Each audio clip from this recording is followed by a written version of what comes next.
Assalamualaikum warahmatullahi wabarakatuh. Waalaikumsalam warahmatullahi wabarakatuh. Ya, apa kabar Ibu?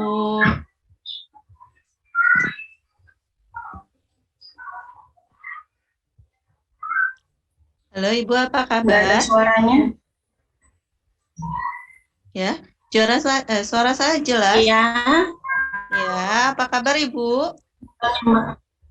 Alhamdulillah Ya, sehat. alhamdulillah, ya, alhamdulillah sehat. Ya, ini sebelum kita mulai nih, Alhamdulillah sehat, Mbak. ya sebelum kita mulai ya Ibu, ini biasanya di sekolah Ibu dipanggilnya Bunda atau Ibu guru atau bagaimana Ibu? Biar enak nanti penyebutannya. Dipanggilnya Ibu Ririn. Oh, Ibu Ibu guru. Ririn. Oke. Bagaimana kalau saya panggilnya Bunda aja nggak Ibu ya? Biar lebih enak gitu manggilnya. Ya, enggak apa-apa. Oke. Enggak. Ya. Langsung saja ya Bunda, pertanyaan untuk yang pertama mungkin ini pertanyaannya apakah nih ya mengenai kurikulum nih Bunda? Ya. Mengenai kurikulum, apakah sekolah atau lembaga itu menyusun kurikulum setiap ajaran baru? Iya, pastinya ya. Namanya kita suatu lembaga pembelajaran pendidikan, pasti kita harus memiliki kurikulum. Jadi setiap awal tahun ajaran baru itu kami awalnya itu melaksanakan peninjauan kurikulum dulu. Jadi kurikulum yang sudah kita laksanakan setahun yang lalu itu kita tinjau lagi kira-kira adakah perubahan atau ada penambahan apa, itu kita diskusikan, kemudian kita susun untuk kurikulum yang untuk tahun ajaran ke depannya. Seperti itu. Kemudian nih, untuk kurikulum itu, kurikulum yang seperti apa yang lembaga gunakan nih? Kurikulum kami pasti mengacu pada kurikulum PAUD yang 2013. Terus kemudian kita susun menjadi KTSP, kurikulum tingkat satuan pendidikan, jadi kita sesuaikan dengan keadaan di sekolah kita. Baik. Nah, ini untuk perencanaan penyusunan itu apakah memang direncanakan terlebih dahulu atau bagaimana? Mungkin bagaimana persiapannya seperti itu? Iya. Jadi untuk awal-awal dulu sebelum kita menggunakan, awalnya kan kita pakai yang Permen 58. Kemudian setelah disosialisasikan harus menggunakan kurikulum 2013, jadi kita juga sudah mulai mempersiapkan itu, mulai dari mengikuti pelatihan, kemudian mempelajari sendiri, dan dari buku acuan itu akhirnya kan kita mencoba untuk menyusun. Jadi prosesnya dulu waktu awal itu memang lama sekali, kita hampir 2 tahun kalau nggak salah untuk berani benar-benar untuk mau pakai kurikulum ini. Jadi setelah sudah kita mantap, mulai tahun berapa ya, 2018-19 kalau nggak salah itu kita sudah pakai kurikulum 2013. Untuk ke depan selanjutnya, karena itu kita sudah difikirkan selama 2 tahun, jadi kan alhamdulillah sudah insya Allah sesuai. Jadi untuk setiap tahunnya cuma tinggal merevisi sedikit, atau kalau memang sudah dianggap sudah tidak ada perubahan, jadi kita samakan dengan tahun yang kemarin, seperti itu. Oh, okay. Oh, berarti memang ini ya ada beberapa pengembangan-pengembangan begitu ya, disesuaikan dengan apa yang sekarang direncanakan Ya, untuk kedepannya gitu. ya. Oke, untuk selanjutnya nih apa ya pengembangannya itu kan tadi sudah ada pengembangan gitu ya kan? Bagaimana untuk pengembangan kurikulum sekolah itu seperti apa pengembangannya? Ya, jadi untuk pengembangannya yang di sekolah kita itu tetap kita mengacu pada kurikulum 2013. Kemudian untuk pastinya yang indikator, kemudian program-programnya itu penerapannya sesuai keadaan kita di sini. Jadi untuk pasti berbeda ya untuk indikator, untuk KD ada berapa di daerah sana seperti ini bisa, di sebelah sini nggak bisa. Jadi kan kita nggak bisa harus untuk sama dengan daerah lain. Jadi kita harus benar-benar menyesuaikan dengan keadaan yang ada di sekolah kita, keadaan anak-anak kita seperti apa begitu. Oh, baik gitu. Jadi memang menyesuaikan dengan ini ya daerahnya masing-masing ya Bunda ya. Oke, ya. Ya gitu. Nah, untuk ini nih, kira-kira nih kurikulum yang disusun itu apakah disesuaikan dengan kebutuhan siswa atau memang siswa yang menyesuaikan dengan kurikulum yang sudah dibuat lembaga seperti itu? Mungkin ada contohnya seperti apa gitu Bunda?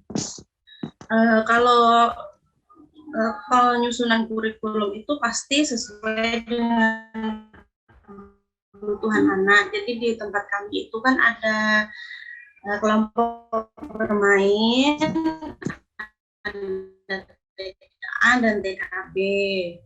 Untuk semua indikatornya penekanannya itu pasti beda.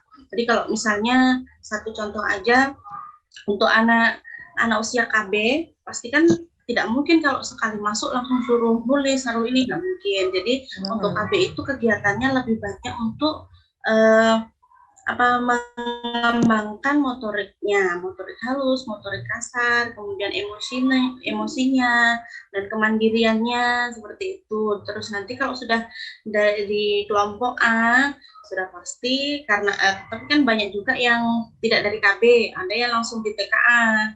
Jadi kan sama saja itu juga kita mengulang lagi, jadi tidak bisa langsung harus suruh belajar menulis, harus apa itu nggak bisa. Jadi memang kita harus sesuai kebutuhan anak, masih usia 4 tahun, 5 tahun itu untuk mempersiapkan motoriknya, motorik halusnya. Jadi kan nanti, kan kebanyakan kalau kita tidak ada mempersiapkan dari awal, baru nulis sebentar pasti nanti akhirnya bilang capek bu guru. Iya, bosan. Yeah, jadi di tempat kami kebetulan juga sentra, jadi di sentra bahan alam itu ada yang namanya kita kegiatan untuk mengocok air, kemudian ada yang bermain pasir atau apa pastisin. Jadi untuk mengembangkan motorik halusnya dulu biar nanti saat nulis itu anak sudah siap. Jadi tidak kan kebanyakan kalau nulis belum ada persiapan pasti ada tulisannya itu agak keriting-keriting, agak belok-belok. Belum pemanasan. Jadi harus disiapkan, kalau nggak merobek kertas, terus meremas kertas, itu seperti itu untuk persiapannya. Kemudian untuk yang di kelompok B pasti berbeda karena sudah dari kelompok pasti kan sudah meskipun dia tidak di kelompok A, tapi mungkin kebanyakan kan untuk pegang pensil pasti sudah bisa. Jadi tidak kita mulai dengan tahap awal untuk persiapan menulis itu tadi. Begitu. Nah, sepertinya menarik sekali ya Bunda ya. Alhamdulillah. Gini. Nah, untuk ini nih Bunda, untuk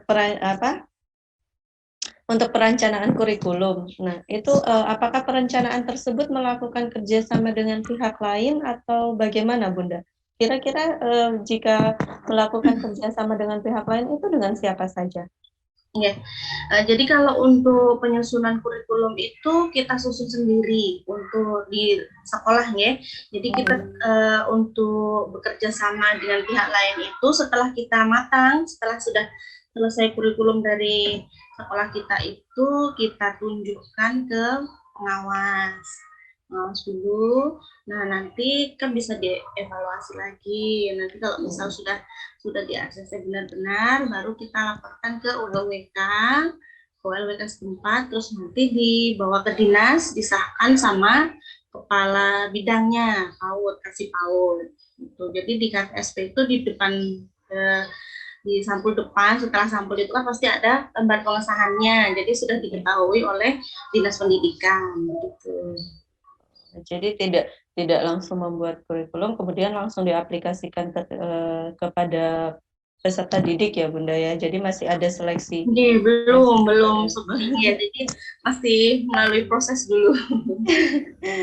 Berarti mungkin sebelum tahun ajaran baru mungkin sudah menyusun terlebih dahulu ya Bunda ya untuk mempersiapkan. Biasanya kami di akhir tahun ajaran baru itu kan memang sudah kita ada evaluasi gitu. Nah, jadi selama setahun ini kira-kira seperti apa. Nanti kalau misal ada mau perubahan segera disiapkan. Jadi nanti pas mau ajaran baru itu sudah siap. Gitu. Jadi kadang memang nggak bisa sih tahun ajaran baru minggu pertama sudah siap, itu kadang memang agak molor sih ya. Jadi kadang telat seminggu gitu. Jadi baru untuk kan biasanya 1 minggu itu orientasi dulu.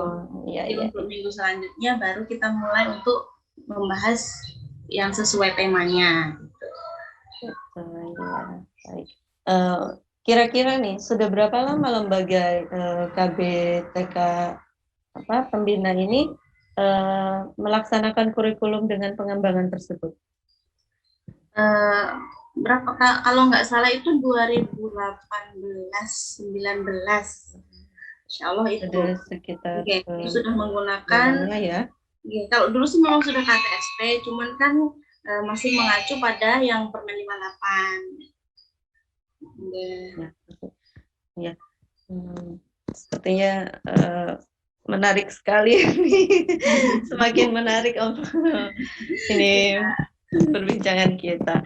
Nah, ini bagaimana nih kesesuaian kurikulum dengan kebutuhan siswa dalam kegiatan pembelajaran, Bunda?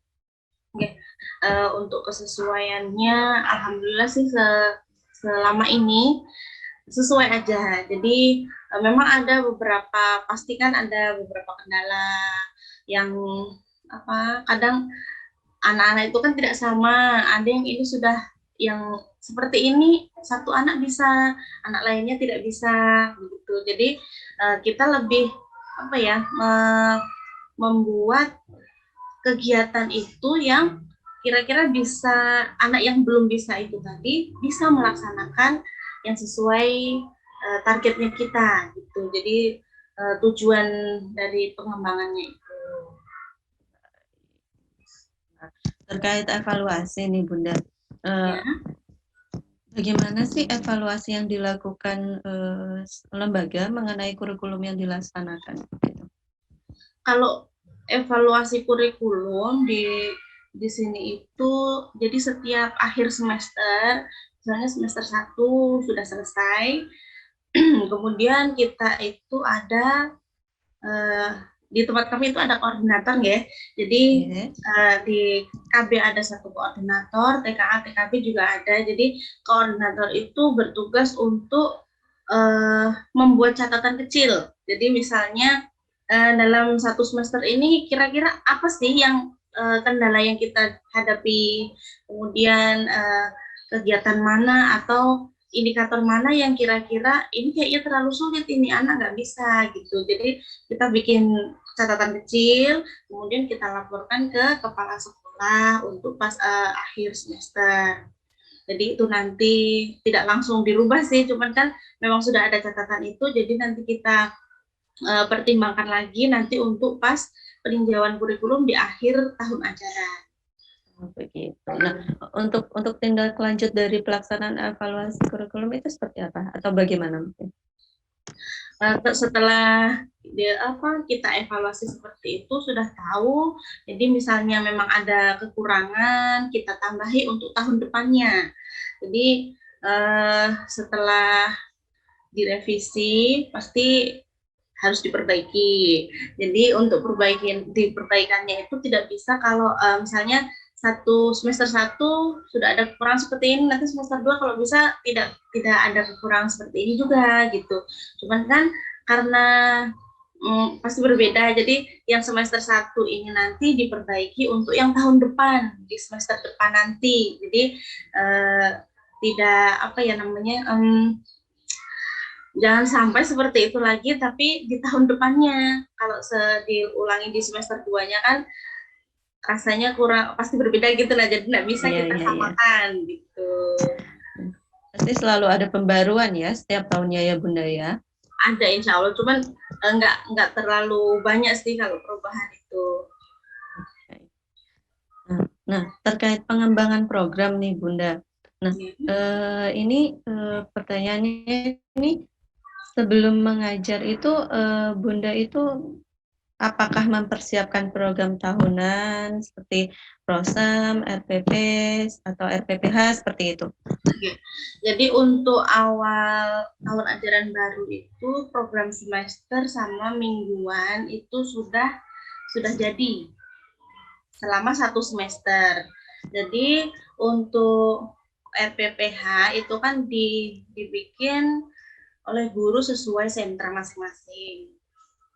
Jadi koordinator itu bertugas untuk memberikan program semester sama RPPM-nya ke semua guru. Jadi nanti untuk RPPH itu seminggu sebelum dilaksanakan, RPPH harus sudah siap. Ya. Nah, baik, untuk penyusunan persiapan program ini Bunda, apakah sekolah itu membuat silabus sendiri atau mengutip dari Depdiknas kemudian dikembangkan seperti itu? Untuk silabus tetap sama ya, sama yang dari pemerintah. Jadi kita tidak keluar jalur. Jadi tetap sesuai aturannya. Cuman ya itu tadi dari awal memang harus disesuaikan dengan keadaan, kondisi, kemampuan anak dan lain-lain yang ada di tempat kita. Jadi mungkin pengembangannya disesuaikan dengan kondisi lingkungan lembaga gitu. Dan juga peserta didik. Mungkin. Nah, pernah tidak Bunda ini ketika menyusun silabus atau PROSEM atau RPP gitu, Bunda mengalami kendala seperti itu. Nah, ketika mengalami kendala seperti itu, bagaimana nih lembaga mengatasinya seperti itu? Iya. Jadi untuk memang yang kurikulum 2013 ini tuh memang benar-benar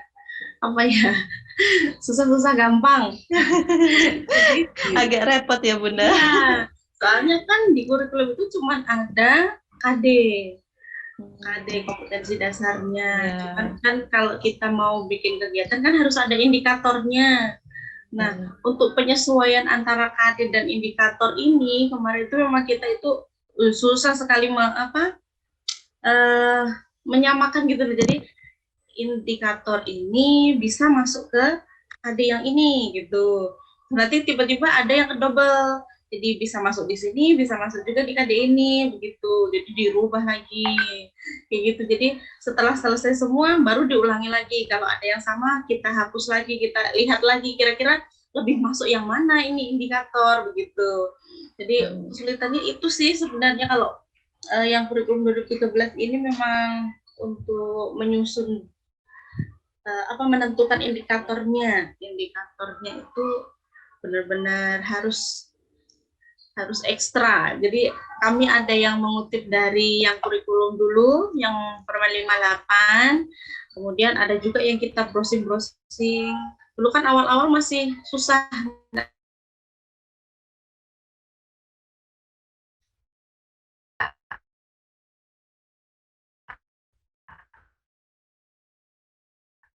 Halo? Nggak seperti sekarang, seperti indikator. Jadi harus menyesuaikan. Ya, mungkin sinyal ya Bunda agak-agak macet-macet gitu. Ya. Baik, tapi sudah cukup jelas. Intinya gitu. Seperti itu. Baik. Nah, untuk pelaksanaannya nih Bunda, pelaksanaan dalam pembelajaran. Nah, apa nih yang Bunda lakukan gitu ketika di awal kegiatan pembelajaran seperti itu? Jadi untuk selama waktu kemarin kita masih tatap muka ya. Jadi tatap muka itu untuk kegiatan awal pasti kita kan penyambutan anak. Penyambutan anak itu biasanya kita ada yang menunggu di depan, di gerbang, kemudian nanti di dalam kelas juga ada yang menyambut. Kemudian setelah penyambutan kita ada jurnal pagi. Jadi di tempat kami itu ada jurnal pagi, itu seperti buku hariannya anak-anak. Jadi setiap datang itu anak membuat jurnal, itu bisa berupa gambar, tulisan, apa saja itu yang penting diungkapkan isi hatinya dia. Kemudian setelah jurnal selesai, kita duduk melingkar karena kami sentra, kemudian menyanyi, salam, berdoa, kemudian mengecek kehadiran teman-temannya, dilanjutkan dengan membahas tema, subtema, kemudian ada mengkaitkan antara tema yang sudah kita pelajari kemarin, kemudian kita lanjutkan ke hari ini, seperti itu untuk kegiatan awalnya. Baik, Bunda. Saya agak tertarik di bagian jurnal ini, Bunda, karena sepertinya ini jurnal itu tadi kan mengungkapkan isi hati ya, Bunda. Jadi anak-anak benar-benar bisa bunda-bundanya bisa memahami gitu ya. Iya. Bagaimana perasaan hari ini begitu. Ya, itu yang penting kan seperti itu. Ya, supaya moodnya tetap terjaga pada saat pembelajaran. Ya, memang banyak sekali manfaat dari jurnal pagi itu. Kalau di Jawa kemarin saya awal-awal di sini itu kenapa kok ada jurnal itu maksudnya apa kayak gitu kan nggak tahu, kalau dulu kan nggak ada. Nah, jadi sebenarnya setelah mengetahui ini jurnal pagi ini sekalinya memang banyak sekali manfaatnya. Jadi selain emosi anak itu sudah modelnya tuh kayak sudah tercurahkan gitu, nah jadi kan jadi moodnya tetap terjaga ya selama pembelajaran. Iya, kalau dari misalnya dari rumah sudah cengkel-cengkel marah-marah, dia bikin gambarnya, bikin di jurnalnya itu menceritakan kenapa sih bisa marah kayak gitu. Jadi nanti setelah jurnalnya itu selesai kan kita pasti menanyakan bikin apa hari ini tentang apa kayak gitu. Jadi anak itu mengungkapkan gambarannya dia. Terus selain itu kami juga menyelipkan untuk keaksaraan awal di jurnal pagi itu.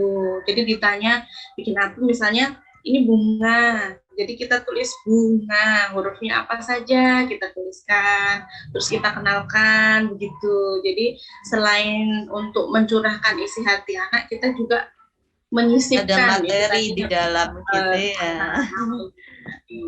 Secara tidak langsung. Ya, menarik sekali ya Bunda pembelajaran di KB Pembina ini ya. Gitu. Nah, sebelumnya kan di Jawa belum pernah ada nih seperti jurnal seperti Iya, nggak ada, memang belum pernah ada sih selama saya. Iya, makanya kok ada jurnal, wah menarik sekali sepertinya.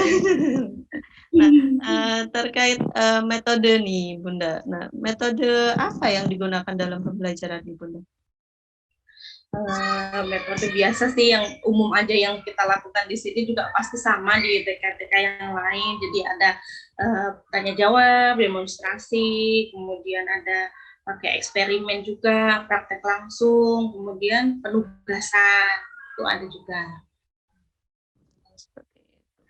Nah, terkait media nih Bunda nih, media apa nih yang digunakan dalam kegiatan pembelajaran Bunda? Apakah mungkin bunda-bunda di sana mungkin membuat sendiri atau memang ada ini beli atau seperti apa, kan biasanya seperti itu? Karena kebetulan di tempat kami itu sentra, jadi untuk media yang digunakan itu sesuai sentra masing-masing. Jadi untuk sentra persiapan, karena sentra persiapan, jadi kegiatannya pun kan kebanyakan untuk keaksaraan awal. Jadi media yang digunakan itu ada yang APE yang sudah jadi, yang biasa kita beli itu ada. Kemudian ada juga yang guru kita bikin sendiri, misalnya kayak mengenal bilangan, lambang bilangan gitu. Jadi kita bikin kayak kartu bentuk lingkaran, kemudian ada angkanya dan ada kayak gambarnya gitu, nah sesuai jumlah angkanya itu. Jadi nanti untuk kegiatannya anak-anak bisa kita biasanya pakai jepitan baju. Jadi misalnya angka 5, terus lingkarannya ada 5, berarti yang harus dipasang di situ ada berapa jepitan kayak gitu, jadi 5 jepitan gitu. Kemudian kalau untuk sentra balok pasti balok yang sudah jadi medianya dari balok. Kemudian untuk sentra imtak kita pakainya ada yang maket-maket yang sudah jadi itu, yang kayak tata cara sholat, wudhu, dan lain-lain itu ada. Kemudian untuk sentra seni ini media disiapkan oleh guru karena sesuai dengan kegiatan yang akan dilaksanakan. Kemudian sentra peran besar itu media yang digunakan ada yang berupa gambar, kemudian apa yang karena kita peran besar jadi bahan yang apa barang yang sebenarnya. Jadi ada televisi, ada kompor, ada wajan buat masak kayak gitu ada. Kemudian untuk sentra bahan alam, pastinya bahan-bahannya dari alam, media yang digunakan juga dari alam. Kemudian sentra musik dan gerak. Sentra musik dan gerak ini medianya kita menggunakan media visual ya, pakai video. Jadi biasanya pakai ya, kita browsing dari YouTube atau dari mana itu ditampilkan untuk di sentra seni dan gerak. Kemudian satu lagi sentra IT. Jadi medianya kita dulu awal-awal kita pakai LCD proyektor, pakai laptop. Tapi karena sudah berapa tahun ya, 3 tahun 4 tahun, LCD-nya itu apa error kah apa nggak paham. Jadi sekarang berganti medianya itu pakai televisi gitu. Jadi di dalam kelas untuk sentra itu pakai televisi. Gitu. Nah, ini kan untuk ini kan untuk pembelajaran yang offline ya Bunda. Nah, terkait yang online adakah perbedaannya mungkin Bunda gitu? Iya, pasti. Kalau waktu kita BDR ini karena banyak kegiatan yang apa memang semua yang kemarin tuh full di rumah selama 1 tahun, jadi tidak ada yang jadi tidak ada yang memberatkan gitu medianya. Jadi kebanyakan yang bisa diperoleh dari rumah itu pakai yang ada di rumah. Misalnya kita mau kegiatannya kita itu kita sesuaikan yang bisa dicari sendiri gitu. Jadi misalnya untuk mengenal sayuran, jadi nanti orang tuanya kita minta untuk membeli sayuran, untuk mengenalkan sayur-sayurannya. Kalian dimasak seperti itu mungkin ya Bunda ya, jadi tidak memberatkan orang tua juga ya Bunda ya. Yang mudah dicari. Gitu. Nah, terkait ini Bunda, akhir pembelajaran itu seperti apa kegiatannya di akhir pembelajaran Bunda? Kegiatan akhir ya? Iya.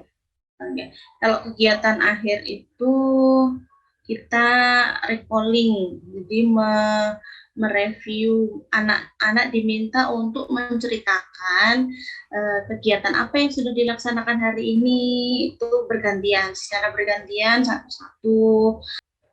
Saya lanjutkan ya. Jadi untuk di kegiatan akhir itu kita ada recalling, setelah itu ada pesan-pesan dari guru.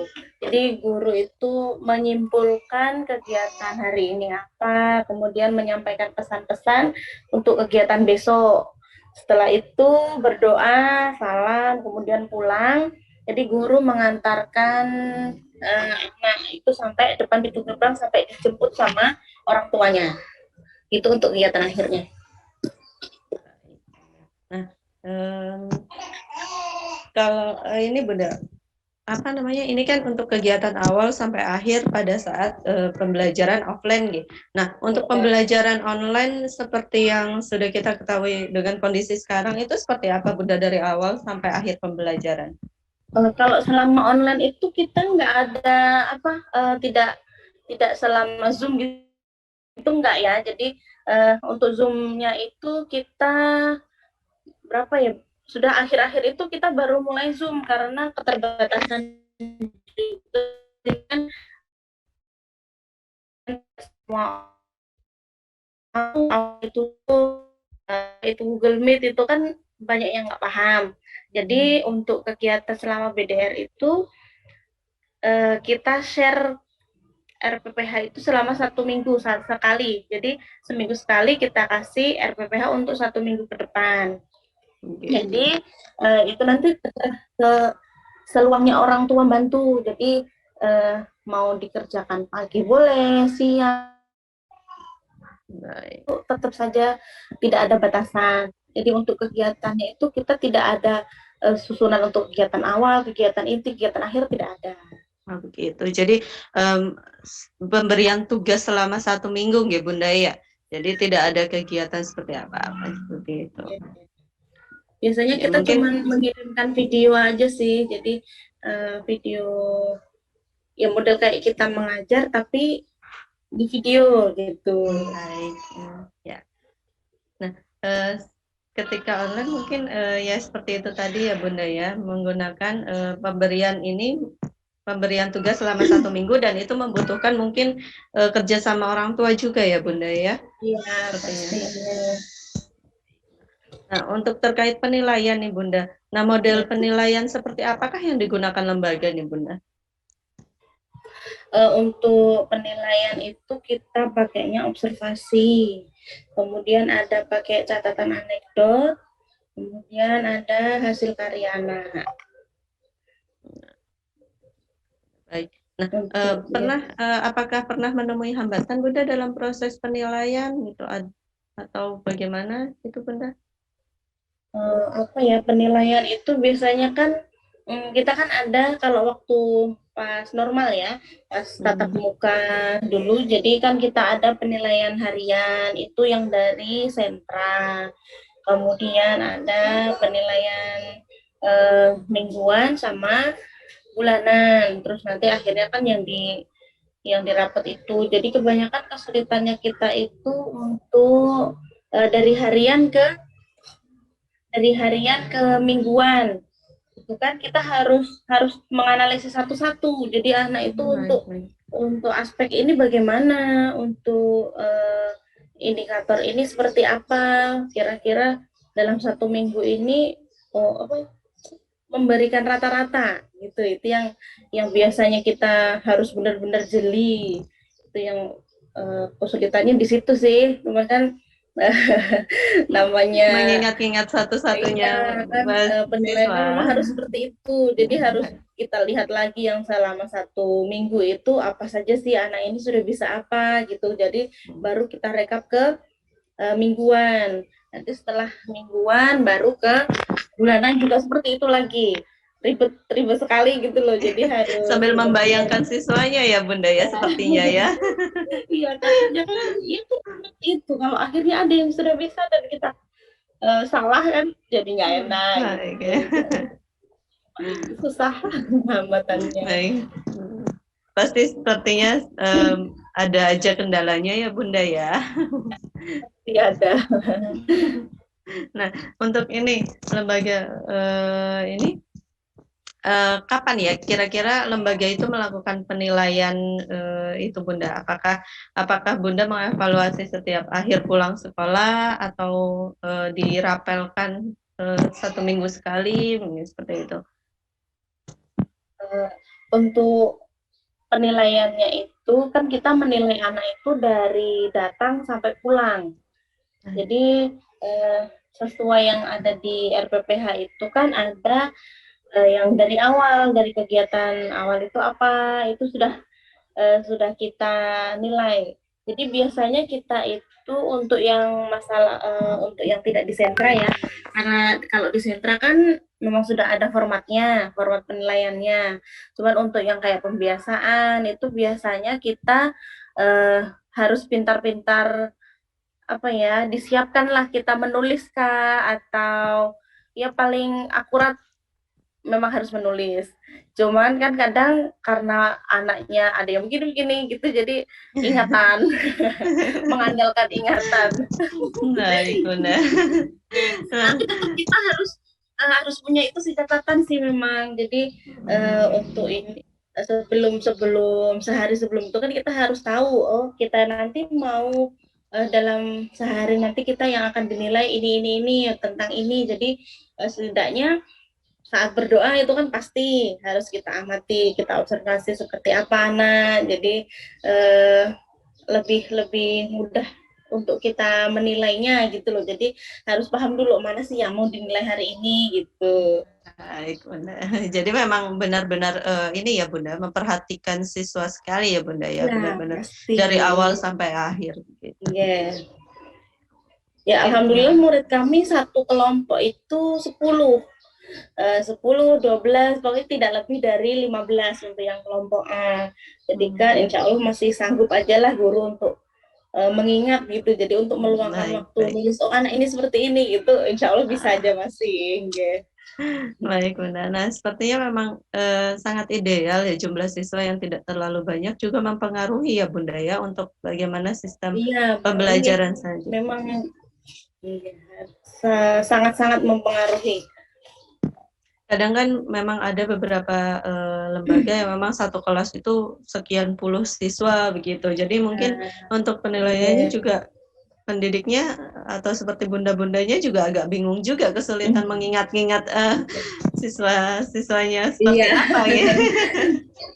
Kalau klasikal tuh memang masih kelompok gitu masih aduh susah sekali. Baik. Kita mau menilainya. Baik Bunda, mungkin pertanyaannya cukup itu saja. Mungkin terima kasih Bunda untuk waktunya. Terima kasih juga. Bunda, sama-sama Bunda. Ini sebenarnya masih menarik sekali nih perbincangannya Bunda. Cuman mungkin waktunya sudah terbatas ya Bunda. Juga terkait sinyal juga mungkin naik turun sinyalnya. Baik Bunda, mungkin lain kali kita bisa ngobrol lebih banyak lagi ya Bunda ya, karena menarik sekali pengobrolannya ya. Cukup. Terima kasih. Ya, terima kasih ya Bunda. Terima kasih atas waktunya. Sama. Assalamualaikum warahmatullahi wabarakatuh.